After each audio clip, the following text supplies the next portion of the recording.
حسین علی جدی علیہ السلام نے اپنا گھرانہ لٹایا.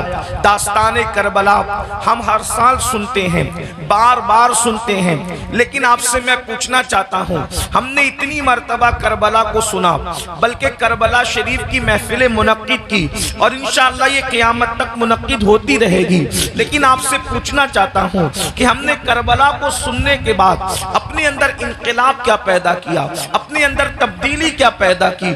آئیے آج کربلا کے حوالے سے ایک بات آپ کی خدمت میں رکھی جائے. امید کرتا ہوں کہ بہت توجہ سے آپ سماعت کریں گے. کربلا کی جو جنگ تھی ایک نظریاتی جنگ تھی، یعنی دو نظریے آپس میں ایک دوسرے سے ٹکرائے، اور پھر آج 14ویں صدی کے بعد یعنی تقریباً جو ہے وہ 15ویں صدی کے اندر ہم لوگ کس کے ساتھ کھڑے ہیں. یاد رکھیں یزیدی کسی کو کہنا ہمارے معاشرے میں بہت بڑی گالی سمجھی جاتی ہے، اور وہ گالی ہونا بھی چاہیے. یاد رکھیں یزیدی بھی اگر اس کو یزیدی کہہ دیا جائے تو وہ چڑ جاتا ہے، یعنی کہ یزیدی بھی جو قلبی طور پر یزیدی ہے وہ اپنے آپ کو یزیدی کہلانا گوارا نہیں کرتا. مگر آج کی اس محفل کے اندر جس میں ہزاروں کی تعداد میں یہ سروں کا سمندر ہے اور اس میں اکثریت نوجوانوں کی ہے، تھوڑی دیر کے لیے ہم اپنا احتساب کریں. یہ نظریاتی جنگ ہے. نظریاتی جنگ کسے کہتے ہیں؟ اللہ اکبر. یعنی دو شخصیتیں نہیں بلکہ دو نظریے آپس میں ٹکرائے اور نظریے کے لیے جنگ کی گئی. تو اس میں ہم کس کے ساتھ کھڑے ہیں؟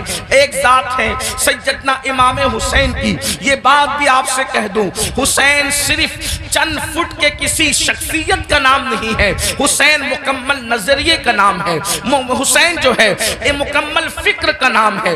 حسین پاک ایک مکمل انجمن کا نام ہے. حسین پاک جو ہے وہ مکمل ایک مسلک کا نام ہے. حسین پاک اللہ اکبر جوہد مسلسل کی دعوت پہم کا نام ہے. حسین پاک اللہ اکبر غیرتوں کی آبرو کے تحفظ کا نام ہے. حسین پاک اسلاف کی محنتوں کے تحفظ کا نام ہے. تو ہم لوگ کس کے ساتھ کھڑے ہیں؟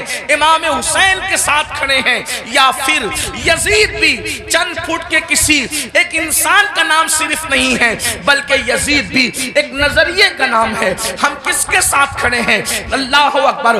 جو لوگ یزیدی نظریے کے ساتھ کھڑے ہیں لاکھ اپنے آپ کو حسینی کہہ لیں، وہ حسینی ہو نہیں سکتے. اب یہ نظریات کیا ہیں؟ تھوڑی دیر میں تاریخ کے حوالے سے آپ کی خدمت میں پہلے یزید کا نظریہ پڑھتا ہوں اور اس کے بعد امام علی مقام کا نظریہ پڑھتا ہوں. میں نہیں کہوں گا کسی کو، آپ نہیں کہیں گے کسی کو کہ حسینی کون ہے، یزیدی کون ہے.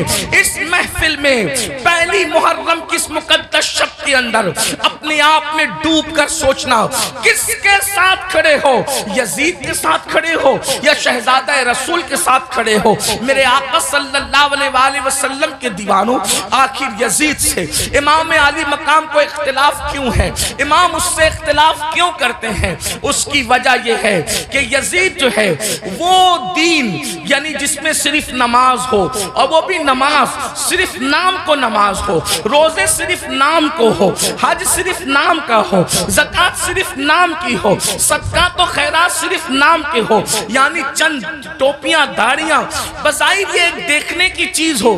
یزید جو ہے اس مذہب سے، اس دین سے بظاہر کوئی اختلاف نہیں کرتا تھا، وہ روح دین کو مٹانا چاہتا تھا، مذہب کی روح کو مٹانا چاہتا تھا، مذہب کی اصل کو مٹانا چاہتا تھا. آپ کہیں گے مذہب کی اصل کیا ہے؟ نمبر ایک، سب سے پہلی مذہب کی اصل یہ ہے کہ رسول اللہ صلی اللہ علیہ وآلہ وسلم سے محبت اپنی جان سے زیادہ کی جائے، اپنے مال سے زیادہ کی جائے، اپنے وطن سے زیادہ کی جائے. سب سے پہلی اساس مذہب کی یہ ہے.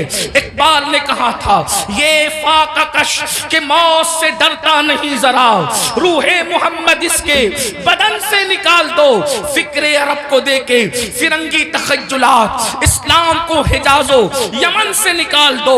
وہ رسول اللہ کی عقیدتیں، وہ رسول اللہ کی محبتیں، وہ رسول اللہ کا پیار. اللہ اکبر. نبی کا نام تو لیا جائے لیکن احترام وہ نہ ہو جو صدیق اکبر کے قلب میں تھا، جو فاروق اعظم کے دل میں تھا، جو عثمان غنی کے دل میں تھا، جو مولا علی کے دل میں تھا، جو سعد، سعید، طلحہ، زبیر، ابو عبیدہ ابن الجراح، بلال حبشی، ابو ہریرہ، خالد ابن ولید کے دل میں تھا۔ اللہ اکبر، یعنی کہ حضور علیہ السلام کی شخصیت ایک عام انسان کی طرح رہ جائے۔ میں جتنے حوالے آپ کے سامنے جتنی باتیں کر رہا ہوں انشاءاللہ اس کے حوالے یقیناً میں آپ کو دینے کے حوالے سے تیار ہوں، لیکن آپ تھوڑا سا اس کو پہلے سماعت کر لیں۔ اللہ اکبر۔ اس کے بعد یزید کا انداز یہ تھا، اللہ اللہ، مسلمان اور کافر کے درمیان فرق کرنے والی چیز نماز ہے۔ صحابہ یہی کہتے رہے کہ ہم رسول اللہ کے ظاہری دور میں مسلمان اور کافر کے درمیان جو فرق کرتے تھے وہ نماز کی وجہ سے کرتے تھے، اور وہاں یزید کا حال یہ تھا۔ اللہ اکبر۔ بعد میں آپ مروانی دور میں دیکھیں یزید کی فکر، اللہ اکبر، جمعہ کی نماز کا حال یہ تھا کہ جمعہ کا خطبہ اتنا طویل کرنے والے نے طویل کیا کہ عصر کا وقت بھی جانے لگا تو اللہ اکبر، اللہ اکبر۔ پھر کیا ہوا؟ حضرت سیدنا عبداللہ ابن عمر جیسی ہستیوں نے ٹوکا تو اللہ اکبر، کہنے والے نے کہا کہ میں یہ چاہتا ہوں کہ آپ کے گردن کا بوجھ جو آپ کے جسم پر ہے اس کو ختم کر دیا جائے۔ میرے آقا علیہ الصلوۃ والتسلیم کے پیارے دیوانوں، اسی طریقے سے آپ دیکھیں، یعنی کہ دین بدلنا، دین کا نام لے کر دین بدلنا، وہ دین جس میں نماز نہ ہو یعنی روح نماز، وہ دین جس کے اندر اللہ اکبر نشے کی مکمل طور پر کوئی رکاوٹ نہ ہو بلکہ نشہ کیا جاتا ہو۔ بلکہ یزید کے بارے میں حافظ ابن کثیر یہاں تک لکھتے ہیں کہ یزید اس نشیڑی کا اور نشہ کرنے والے کا نام ہے کہ جس نے سفر حج میں بھی شراب پینا بند نہیں کیا۔ وہ اس نے سفر حج میں بھی، سنبل والوں اور گرد و نواح سے آنے والوں، آپ سے پوچھنا چاہتا ہوں، ہمارے ہندوستان کا کتنا بھی بگڑا ہوا آدمی اگر حج کے لیے جائے تو کم سے کم وہ سفر حج میں شراب نہیں پیتا۔ اللہ اکبر۔ لیکن وہ کس قدر بدبخت تھا، کس قدر بدترین اور پلید تھا ابن کثیر کے قول کے مطابق کہ اس نے سفر حج میں بھی شراب پی، اور بعض مورخین نے تو یہاں تک اس کے بارے میں کہا ہے کہ اس نے اشعار کہے۔ اگر مورخین نے انصاف سے کام لیا ہے تو میں اہل علم کی توجہ چاہتا ہوں، میں صرف ناقل کی حیثیت سے اس کو بیان کر دوں۔ اللہ اکبر۔ اس نے کہا کہ اگر دین محمدی میں شراب حرام ہے تو پھر عیسائی بن کر کے شراب پی لینا چاہیے۔ یہ اس کا نظریہ تھا۔ وہ بندر نچاتا تھا، آپ کو پتا ہے، وہ بانسری بجاتا تھا، آپ کو پتا ہے۔ اللہ اکبر۔ اور یہاں تک کہ خواجہ حسن نظامی جیسے لوگوں نے تو بہت بڑی باتیں اس کے بارے میں لکھی، لیکن میں بہت احتیاط کے ساتھ یہ بات کروں کہ یزید اس بدترین انسان کا نام ہے جس نے اپنی سوتیلی ماں پر تک پاپ کی نظر ڈالی۔ لوگوں نے اور آگے کے قصے لکھے ہیں، میں اس کی طرف نہیں جاتا، لیکن صرف اتنا کہنا چاہتا ہوں، اس نے اپنی سوتیلی ماں پر بھی پاپ کی نظر ڈالی۔ شیخ محقق شیخ عبداللہ محدث دہلوی رحمت اللہ علیہ لکھتے ہیں، اما جان سیدہ عائشہ صدیقہ کو اس نے بدترین گالی دی، اور وہ گالی شیخ محقق نے لکھا ہے لیکن مجمع میں میری بیان کرنے کی ہمت نہیں ہے۔ واللہ وہ سیدہ عائشہ صدیقہ جس کے بستر پہ قرآن نازل ہوتا ہو، وہ سیدہ عائشہ صدیقہ جس پہ تہمت لگتی ہو، تو اللہ جس کی برات کا اعلان کرتا ہے، جس کی عصمت کا اعلان کرتا ہے، جس کی شان و عظمت کا اعلان کرتا ہے، سورۃ النور کی آیتیں جس کی طہارت کی گواہی دیتی نظر آتی ہو، میرے امام کہتے ہیں شمع دل مشکاۃ تن سینہ زجاجہ نور کا، تیری سیرت کے لیے آیا ہے سورہ نور کا۔ اللہ اکبر۔ وہ اتنی گندی گالی دی ہے، اس کا ذکر نہیں کیا جا سکتا۔ یہ یزید تھا۔ اب آپ سے پوچھنا چاہتا ہوں، اللہ اکبر، یزید کے یہاں باپ کا کوئی احترام نہ تھا، اس لیے کہ ابن کثیر کو آپ اٹھا کر کے پڑھیں تو وہ اپنے والد سے دور دور ہی رہا، بلکہ وہ یہود اور نصارہ کے ماحول میں رہا۔ کتوں سے محبت کرنا، بندروں سے محبت کرنا، بانسری کا معاملہ، یہ ساری چیزیں، اور پھر اس کے بعد اس کے اکثر دوست جو تھے وہ یہود و نصارہ تھے۔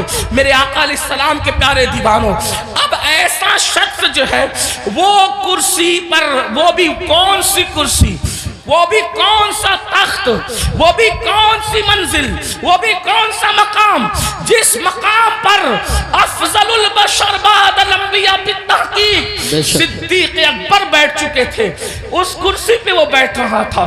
اگر امام اس کو قبول کرتے تو لوگ یہ سمجھتے کہ جو رنگ صدیق اکبر کا ہے وہی رنگ یزید کا ہے۔ اللہ اکبر، یعنی کس قدر جو ہے وہ دین کے اندر فتنہ ہوتا، رکھنا ہوتا، کس طرح جو ہے وہ دین کی شکل بگڑ جاتی۔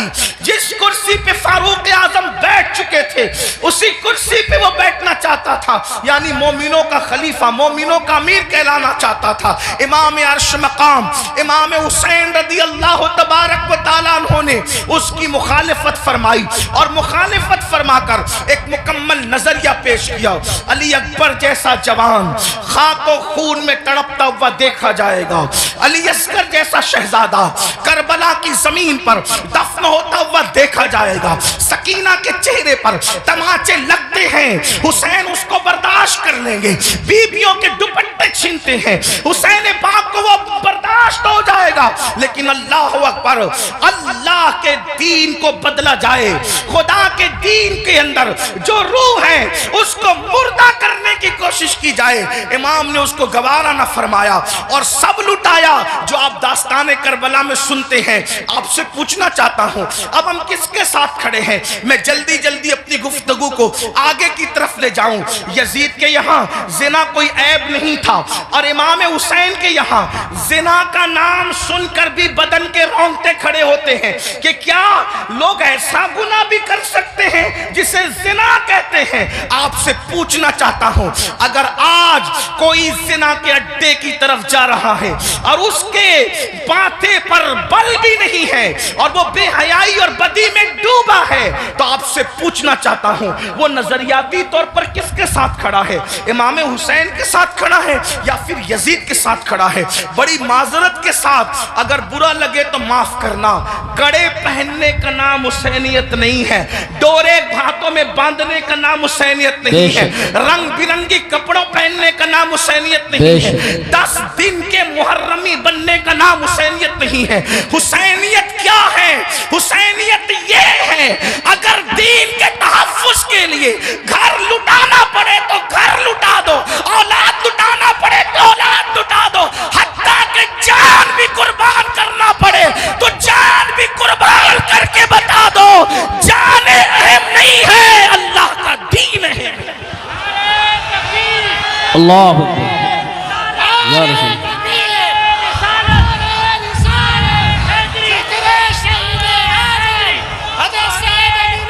بڑی معذرت کے ساتھ کچھ لوگوں نے حسینیت کو بہت سستا کر دیا۔ اگر ڈوڑے کڑے اور کلر کے کپڑوں کا نام حسینیت ہوتا یا چند محفلوں کا نام حسینیت ہوتا پھر تو پوری دنیا حسینیت کی طرف آ جاتی۔ حسینیت اتنی آسان تو نہیں ہے نا۔ اس دور میں بھی 22,000 کا لشکر الگ کھڑا ہے اور 72 نفوس الگ کھڑے ہیں، اس سے پتا چلا حسینیت آسان نہیں ہے۔ اب اپنے آپ میں ڈوب کر سوچو قیامت کے دن اللہ اکبر کس کے ساتھ اٹھو گے؟ میری قوم کے وہ جوانوں جو اپنی راتوں کو گندی فلموں کے ساتھ جو ہے وہ اللہ اکبر جہنم کے عذاب کو قبول کرتے ہوئے خدا کے چیلنج سے نہ ڈرتے ہوئے نرم نرم گدوں پہ لیٹ کر اگر زنا کے مناظر دیکھ رہے ہو تو میں یہاں علماء موجود ہے ایک بات عرض کروں کہ یزید بھی تو کہیں پھر ایسا کام کرنے والوں سے اس معاملے میں 2 قدم پیچھے نظر آ رہا ہے، اور میری قوم کے وہ جوان جو اپنے آپ کو حسینی کہہ رہے ہیں وہ اس معاملے کے اندر اس معاملے میں کہہ رہا ہے کیا وہ یزید سے 2 قدم آگے نظر نہیں آتے؟ اللہ بتاؤ تو صحیح، شہزادہ رسول سے محبت کا دعویٰ، اور کوئی مسلمان یہ تصور کر سکتا ہے کہ وہ زنا کے اڈے پہ جائے؟ وہ زنا جس کے بارے میں اللہ کے رسول صلی اللہ علیہ وآلہ وسلم غیب داں نبی نے فرمایا کہ قیامت کے دن زانیوں کو آگ کے کپڑے پہنائے جائیں گے، آگ کا کرتا پہنایا جائے گا، اور ان کی شرمگاہوں پر جہنم کی آگ بھڑکائی جائے گی۔ پھر اس کے بعد دوسری چیز شراب کو لے لیں، نشہ کو لے لیں۔ اللہ اکبر، 16 17 سال کے لڑکے آج ہمارے نشہ کی طرف جا رہے ہیں، اور اللہ اکبر، نشہ کی طرف جو چیز لے جا رہی ہے، مجھے ایسا محسوس ہو رہا ہے کہ حقہ جو ہے وہ انسان کو نشے کی طرف تیزی کے ساتھ لے جا رہا ہے۔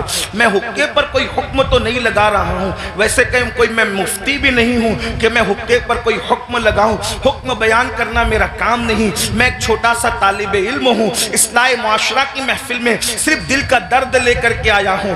ابتدا حقے سے ہوتی ہے، حقہ تو کوئی حرام نہیں، اس طرح کی لوگ بات کرتے ہیں، پھر دھیرے دھیرے سگریٹ پر آتے ہیں، اور سگریٹ کے اندر پھر کیا کیا لگا کے پیا جاتا ہے مجھ سے زیادہ آپ لوگ جانتے ہیں، اور آپ لوگوں سے ہی ہم تک باتیں پہنچتی ہے، اور پھر دھیرے دھیرے انسان ایم ڈی کا، نشے کا، اور خدا جانے کس کس چیز کا عادی ہو جاتا ہے۔ آپ سے پوچھتا ہوں، یزید بھی نشہ کر رہا ہے، آپ بھی نشہ کر رہے ہیں، اور یزید کے اور آپ کے نشے میں فرق کیا ہے؟ اللہ اکبر، شاید یزید نے ایم ڈی وغیرہ کو خواب میں بھی نہیں دیکھا ہوگا۔ اللہ اکبر، اندازہ فرمائے کس طرف جا رہے ہو۔ اللہ اکبر، امام علی مقام علی جدی والی سلام کے سامنے یہ چیلنجز تھے۔ آپ اپنی قوم کو جرائم سے بچانا چاہتے تھے، آپ اپنی قوم کو گناہ سے بچانا چاہتے تھے۔ جانتے ہیں اللہ کے رسول صلی اللہ علیہ وآلہ وسلم نے بستیوں کے اجڑنے اور گھروں کے اجڑنے کے لیے جو بات بیان فرمائی ہے، اس کو دل کے کانوں سے سنیں۔ اللہ کے غیب دا نبی صلی اللہ علیہ وآلہ وسلم ارشاد فرماتے ہیں، راتوں کو کچھ لوگوں کے مکانات خود بخود زمین میں دھس جائیں گے، زمین کے اندر جو ہے زمین بوش ہو جائیں گے۔ آپ کبھی سنتے ہیں نا کہ فلاں بلڈنگ گر گئی، فلاں بلڈنگ زمین میں دفن ہو گئی۔ میں یہ نہیں کہتا کہ سب اسی وجہ سے ہوتی ہے، لیکن اللہ کے حبیب غیب دا نبی صلی اللہ علیہ وآلہ وسلم گھروں کے اجڑنے کے، گھروں کے زمین بوش ہونے کے اسباب کیا بیان کرتے ہیں۔ لوگ کہتے ہیں ہمارے گھروں پر یہ چل رہا ہے، وہ چل رہا ہے۔ میں نے کہا جو چلا رہے ہیں ہم ان کے بھی ساتھ نہیں ہیں، لیکن اپنا کرتوت بھی تو دیکھو۔ قرآن کہتا ہے وَمَا أَصَابَكُم مِّن مُّصِيبَةٍ فَبِمَا كَسَبَتْ أَيْدِيكُمْ، کہ تم پر جو بھی مصیبت آتی ہے وہ تمہارے کیے دھرا ہے، وہ تمہارے برے اعمال کا نتیجہ ہے۔ اللہ اکبر، کیا ہوا؟ آقا ارشاد فرماتے ہیں صلی اللہ علیہ وآلہ وسلم کہ کچھ لوگوں کے مکان راتوں رات زمین پہ گر جاتے ہیں، زمینوں میں دھس جاتے ہیں۔ صحابہ نے پوچھا یا رسول اللہ اس کی وجہ کیا ہے؟ آقا فرماتے ہیں 2 گناہ جب گھروں کے اندر کیے جاتے ہیں، 2 گناہ جب عمارتوں کے اندر کیے جاتے ہیں تو گھروں کو زمین میں دھسا دیا جاتا ہے، گھروں کو زمین بوس کر دیا جاتا ہے۔ پوچھا یا رسول اللہ وہ کیا ہے؟ فرمایا ایک موسیقی ہے، میوزک ہے۔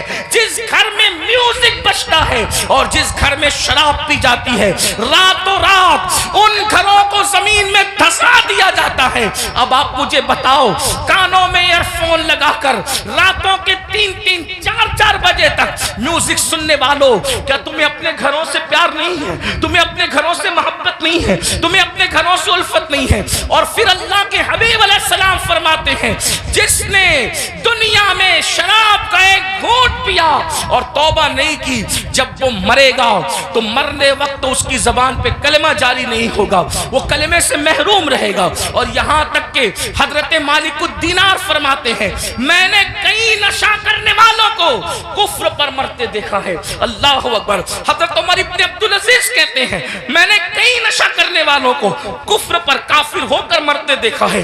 اللہ کے بندو ذرا غور تو کرو۔ پھر تیسری چیز لیتے ہیں نماز کے حوالے سے۔ 95% لوگ نماز نہیں پڑھتے ہمارے معاشرے کا، اور لوگ آسانی سے کہہ دیتے ہیں مولانا ہمیں ٹائم نہیں ملتا، بلکہ عاشور کے شب میں بھی جس میں جمعرات ہی کو جنگ ہو رہی تھی کربلا کی، اکثر مورخین کہتے ہیں جمعرات کو ہی جو ہے وہ جنگ کا آغاز کر دیا تھا۔ امام پاک نے پوچھا غازی عباس سے عباس کیا کر رہے ہیں یہ لوگ؟ کہا وہ تو جنگ شروع کرنے کی بات کرتے ہیں۔ کہا ان سے کہہ دو کہ ہمیں نماز بہت پسند ہے، ہمیں تلاوت بہت پسند ہے، ہمیں گریہ اللہ کے لیے کرنا بہت پسند ہے، ذکر اذکار بہت پسند ہے۔ وہ جنگ تو ہونی ہے لیکن ایک رات کی وہ ہمیں مہلت دے دے تاکہ آنے والی رات شب عاشور ہے اس پہ ہم اللہ کی عبادت کریں، گریہ و گزاری کریں. آپ سے پوچھتا ہوں امام تو مہلت لے رہے ہیں عبادت کے لیے اور اللہ رب العزت نے ہمیں پوری زندگی دی ہے, عبادت کی طرف نہیں آتے. کتنی سادگی سے انسان کہتا ہے مولانا ٹائم نہیں ملتا. مجھے بتاؤ ہم سے بڑھ کر کے مکر کون کر رہا ہے؟ ہم کہتے ہیں ٹائم نہیں ملتا. اگر تلاوت کے لیے ٹائم نہیں ہے تو گھنٹوں گھنٹوں واٹس ایپ پر وقت کے لیے کیسے ٹائم ملتا ہے؟ اگر اللہ کی عبادت کے لیے ٹائم نہیں ہے تو فیس بک پر یوٹیوب پر گھنٹوں گزارنے کے لیے ٹائم کیسے ملتا ہے؟ دوستوں کے ساتھ گپ شپ کرنے کے لیے ٹائم کیسے ملتا ہے؟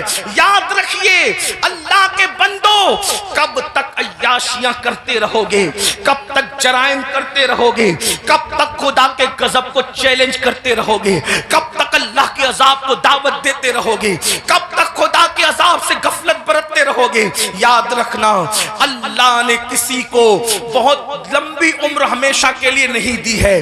آخر موت ہے موت, آخر موت ہے موت. جب اس نے محبوبوں کو موت دی ہے تو پھر مردودوں کا کیا حال ہوگا؟ جب اس نے مقربین کو موت کا مزہ چکھایا ہے تو دور رہنے والوں کا کیا حال ہوگا؟ یاد رکھنا جس دن روح کا رشتہ جسم سے ٹوٹ جائے گا اس دن سوائے پچھتاوے کے کچھ ہاتھ نہیں آئے گا. اللہ اللہ, جب لوگوں کے درمیان بیٹھتے ہو تو ولیوں کی طرح باتیں کرتے ہو اور جب تنہائیوں میں ہوتے ہو تو شیطان کا ننگا ناچ بن جاتے ہو. یہ منافقت نہیں ہے تو اور کیا ہے؟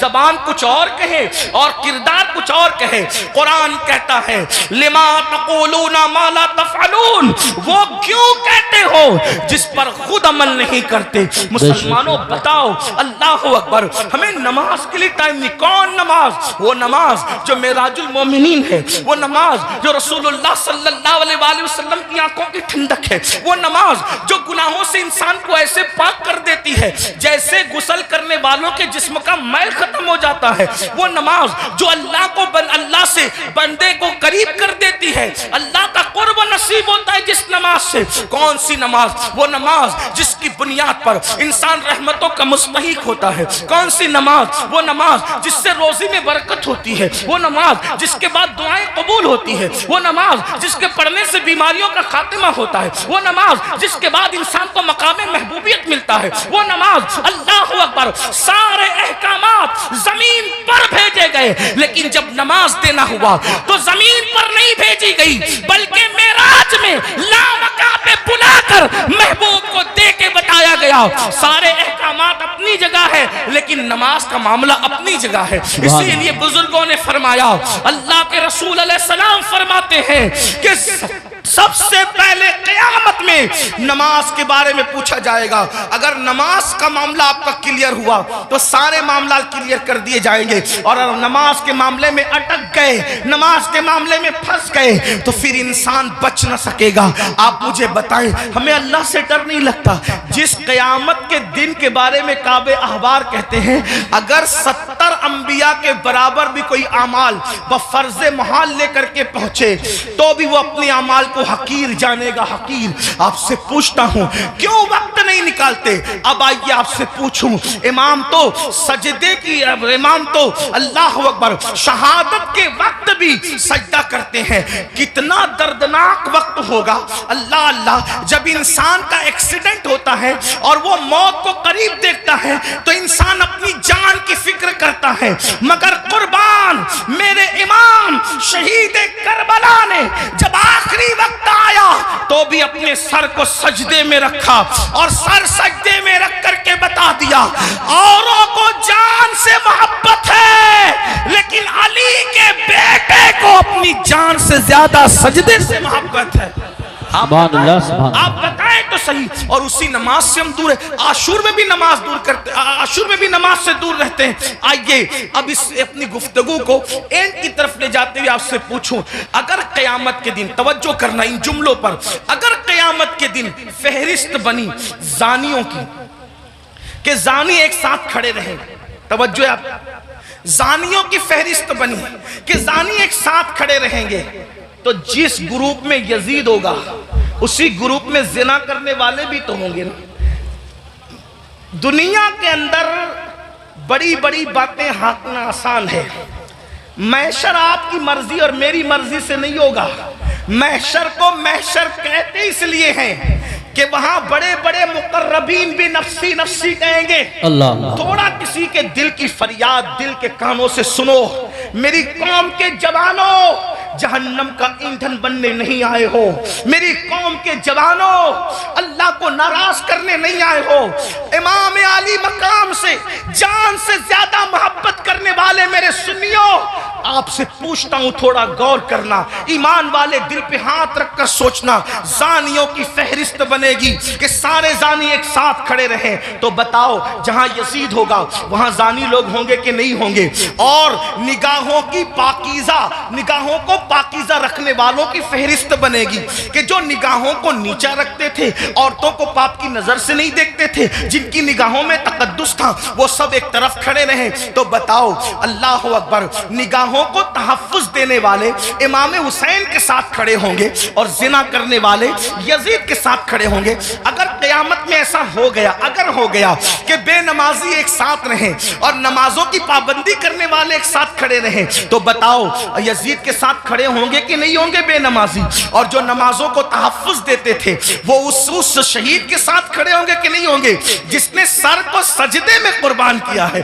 سر سجدے میں قربان کیا ہے. اللہ اللہ کسی نے کہا تھا ہو سکے تو لائیے دونوں جہاں میزان میں نے ایک سجدہ زمین کربلا سے لے لیا. اللہ اکبر. بتاؤ مسلمانوں، تو پتہ چلا یہ نظریات کی جنگ ہے، یہ نظریات کی جنگ ہے. آپ سے پوچھوں، جنگ میں جب انسان جاتا ہے، جنگ میں جب انسان جاتا ہے فوج لے کر جاتا ہے، بہن لے کر نہیں جاتا.